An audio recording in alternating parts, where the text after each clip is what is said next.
Assalamualaikum everyone. My name is Irza Afzat. Welcome to Pen Gravity. Today I will discuss Assistant Director, Department of Labor and Human Resource 2019 में जो PPSC ने paper conduct करवाया था उसमें जो math का portion है आज हम वो डिस्कस करेंगे। तो अपने क्वेश्चन नंबर 1 की तरफ चलते हैं। हमारा जो क्वेश्चन नंबर 1 है वो गिवन है 2 डिवाइडेड बाय ऐसी डिवीजन में जो डिनोमिनेटर है वो आपको फाइंड करना है और नॉमिनेटर आपने दूसरी साइड वाला फाइंड आउट करना है। तो अपने क्वेश्चन के सॉल्यूशन करते हैं। 2 डिवाइडेड बाय जो डिवीजन में है उसको सॉल्व करना है और दूसरी साइड पे नॉमिनेटर को सॉल्व करना है डिवाइडेड बाय 50।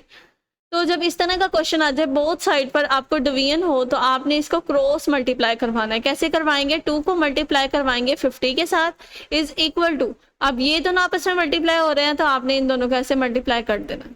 ठीक है, अब इन्हें मल्टीप्लाई करेंगे तो क्या आएगा 100, इन्हें मल्टीप्लाई करेंगे तो क्या आएगा क्वेश्चन मार्क का स्क्वायर। 100 किसके बराबर है? क्वेश्चन मार्क के स्क्वायर के, मतलब यहाँ वो वैल्यू आएगी जिसका स्क्वायर 100 के इक्वल है। तो ऐसी कौन सी वैल्यू है जिसको मल्टीप्लाई 2 टाइम्स करेंगे तो हमारे पास 100 आएगा। अगर मैं 10 को मल्टीप्लाई करती हूँ 10 के साथ तो मेरे पास क्या आएगा 100। इट मीन्स दैट कि यहाँ पे जो हमने वैल्यू फाइंड आउट करनी है, जो नंबर फाइंड आउट करना है वो क्या है 10 है। तो यहाँ पे भी क्या आएगा 2 डिवाइडेड बाय 10 और दूसरी साइड पे भी क्या आएगा 10 डिवाइडेड बाय 50। तो आपकी जो करेक्ट ऑप्शन है वो ऑप्शन बी जो है वो आपकी करेक्ट है। नेक्स्ट क्वेश्चन नंबर 2 है find out the odd one out 8, 27, 64, 100, 125 and 216। अब आउट ऑफ ऑड का क्या मतलब होता है? आउट ऑफ ऑड का मतलब है कि इनमें से कोई एक ऐसा नंबर है जो इस सीरीज से डिफरेंट है बिल्कुल। तो देखते हैं कि 8 है हमारे पास तो वो है मेरे पास 2 का क्यूब, 27 है हमारे पास तो वो है 3 का क्यूब, अगर देखें 64 है हमारे पास तो वो है 4 का क्यूब। इसी तरह से 100 है जो हमारे पास 10 का स्क्वायर है और 125 है जो कि 5 का क्यूब है। नेक्स्ट हमारे पास है 216 जो हमारे पास 6 का क्यूब है। ठीक है, अब यहाँ पर देखें ये भी क्यूब, ये भी क्यूब, ये भी क्यूब, ये भी क्यूब, ये भी क्यूब, ये जो है ये क्या है डिफरेंट है। तो जो डिफरेंट है वो है ऑप्शन ए आपके पास जो है वो करेक्ट ऑप्शन है।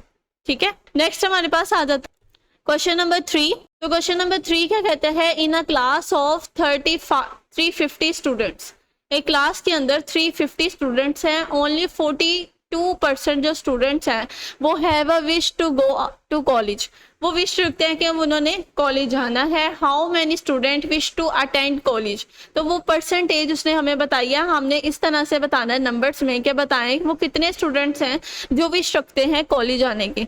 तो अपने क्वेश्चन का सॉल्व करते हैं। तो हमारे पास जो टोटल स्टूडेंट्स हैं उसको मैं टी और एस से प्रेजेंट करती हूँ जो कि मेरे पास कितने हैं 350।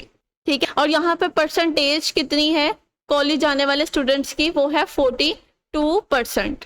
अब यहाँ पे नंबर ऑफ स्टूडेंट्स हमने क्या करने हैं फाइंड आउट करने हैं। Number of students is equal to क्या आएगा परसेंटेज वाली वैल्यू डिवाइडेड बाय 100, क्योंकि परसेंटेज को खत्म करेंगे तो 100 हमें परसेंटेज के साथ नहीं इस तरह की वैल्यू के साथ वैल्यू चाहिए। मल्टीप्लाई करेंगे 350 के साथ। तो आप पहले क्या करेंगे, चाहे तो डिवीजन कर लें चाहे मल्टीप्लाई कर लें, लेकिन अकॉर्डिंग टू मैथ रूल सबसे पहले हम डिवीजन करते हैं फिर मल्टीप्लिकेशन करते हैं। तो आप जैसा चाहें आप वैसा कर सकते हैं। जब आप इसको सॉल्व करेंगे तो आपके पास जो आंसर आएगा वो आएगा 147 जो कि हमारे पास ऑप्शंस में नहीं है। तो यहाँ पर जो डी ऑप्शन है वो आपकी आएगी करेक्ट कि नन ऑफ द अबव के इनमें से ऑप्शन नहीं है। नेक्स्ट हमारे पास आ जाता है क्वेश्चन नंबर 4। क्वेश्चन नंबर 4 में कहता है Maria bought a laptop 20% of, Maria ने लैपटॉप लिया है जिसमें 20% ऑफ था, डिस्काउंट था, and sold it on 40% increases. अब मारिया ने अपना वो लैपटॉप जो उसने खरीदा है वो सेल किया है 40% में, मतलब उसे 40% जो है वो प्रॉफिट हुआ है। कैलकुलेट प्रॉफिट मारिया, अब यहाँ पे परसेंटेज में प्रॉफिट बताया हुआ है, हमने इसको प्राइस में बताना है कि वो कितने प्राइस थे। अब हमारे पास नेक्स्ट आ जाता है इसके सोल्यूशन को देखते हैं। तो मारिया के सोल्यूशन, इस सोल्यूशन में हमारे पास ये जो क्वेश्चन है ये प्रॉफिट सेल प्राइस से रिलेट करता है। तो हमारे पास जो है इसका फॉर्मूला होता है प्रॉफिट जो कि हमेशा हमारे पास परसेंटेज में होता है is equal to sale price minus cost price. ठीक है, अब यहाँ पे जो हमारे पास सबसे पहले जो हमारे पास कॉस्ट प्राइस है जो उसने खरीदी है वो 20% था हमारे पास अब यहाँ पे ये नहीं गिवन कि उसने कितने पैसों में खरीदा था। अगर आपके पास गिवन वैल्यूज ना हो कि ये कितने की चीज़ है या कितने में उसने खरीदी है, तो आप अपने माइंड में रखें कि वो हम 100 लेते हैं, ज्यूम कर ले कि वो 100 रुपीज़ है, उसमें 20% है, तो आप यहाँ से 20% जब निकालेंगे तो आपके पास आएगा 100 में से जब 20 निकालेंगे तो आपके पास आएगा 80। मतलब उसने लैपटॉप के लिए 80 रुपीज़ जो हैं वो दिए हैं। ये इसके क्या आ गए हैं, कॉस्ट प्राइस। अब आगे सेल प्राइस निकाल लेते हैं। सेल प्राइस के लिए उसके पास जो है उसने 40% रखा है हमारे पास, तो 40% इज इक्वल टू, यहाँ पे मेरे पास आएगा 80 प्लस इंटू 40% ऑफ 80। ठीक है, अब यहाँ पर आ गया ये 80 एज इट इज आ जाएगा, प्लस हमारे पास इसकी परसेंटेज को खत्म करेंगे तो ये आएगा 40 डिवाइडेड बाय 100 मल्टीप्लाई बाय 80। आप इसको सोल्व करेंगे तो ये मेरे पास आ जाएगा, और जब 4 8 से मल्टीप्लाई होगा तो आपके पास आएगा 80 प्लस 32। ठीक है, जब आप इसको सोल्व करेंगे तो आपके पास आंसर आएगा, स्क्वायर करें, आंसर आएगा 112। ये आपके पास आंसर आ गया। अगर हम परसेंटेज निकालें इसकी, तो परसेंटेज निकालेंगे तो हमारे पास सेल प्राइस आ गया। अब हम निकालेंगे प्रॉफिट निकालेंगे, हमारे पास कितना प्रॉफिट आया, तो सेल प्राइस हमारे पास आया 112 और माइनस कॉस्ट प्राइस है 80, तो ये आपके पास आएंगे 32 का अगर हम निकालें, हमने क्या कैलकुलेट करना था, प्रॉफिट, और प्रॉफिट हमेशा किस में होता है, परसेंटेज में, तो इसकी परसेंटेज निकालेंगे जो कि मेरे पास आएगी, परसेंटेज लाने के लिए 100 से मल्टीप्लाई, परसेंटेज को ख़त्म करने के लिए डिवाइड करेंगे 100 के साथ, इसलिए हमने लानी है तो 100 के साथ मल्टीप्लाई करेंगे, डिवाइड करेंगे टोटल के साथ, तो हमने टोटल कितने का लिया था, 80 का। तो जब इसको सॉल्व करेंगे आप, तो आपके पास जो आंसर आएगा वो आएगा 40%। मतलब जो हमारे पास प्रॉफिट आया है वो 32 का प्रॉफिट आया है, और अगर परसेंटेज निकालेंगे तो वो कितनी परसेंटेज आई है, 40% हमारे पास परसेंटेज आई है। तो यहाँ पर जो हमारे पास आंसर है वो गिवन नहीं है, तो आपके पास डी ऑप्शन जो होगी वो करेक्ट होगी, जो कि नन ऑफ अबव है। नेक्स्ट आ जाता है क्वेश्चन नंबर 5। अब हमारे पास क्वेश्चन नंबर 5 क्या कहता है, आ टेबल लिस्टेड एट ₹160।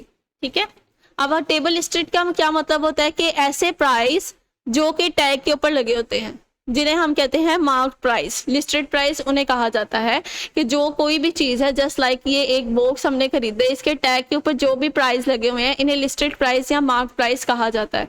अब रुपीज़ कितने हैं, वो 160। ये कितने रुपीज़ का है, ये बॉक्स 160 रुपीज़ का है। Is mark 20% of, 20% of. अब 160 में से हमने 20% जो है वो ऑफ रखा हुआ है, तो what is the sale price. तो आपने बताना है कि ये कितने इसके सेल प्राइस होंगे, तो सेल प्राइस हमने फाइंड आउट करने हैं। तो हमारे पास सबसे पहले जो है मार्क प्राइस कितने हैं, 60, और हमारे पास जो प्रॉफिट है, जो हमने डिस्काउंट देना है, वो कितना है, 20% है, तो 20% ऑफ 160।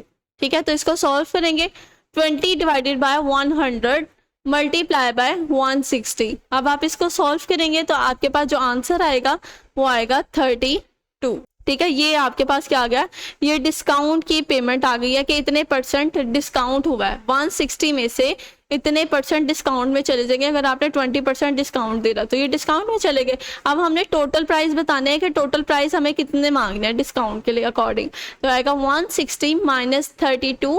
तो ये जब आप इसको फाइंड आउट करेंगे तो आपके पास जो करेक्ट आंसर आएगा वो 128। तो जो सी ऑप्शन है वो आपकी करेक्ट है। ठीक है, नेक्स्ट हमारे पास आ जाता है क्वेश्चन नंबर 6।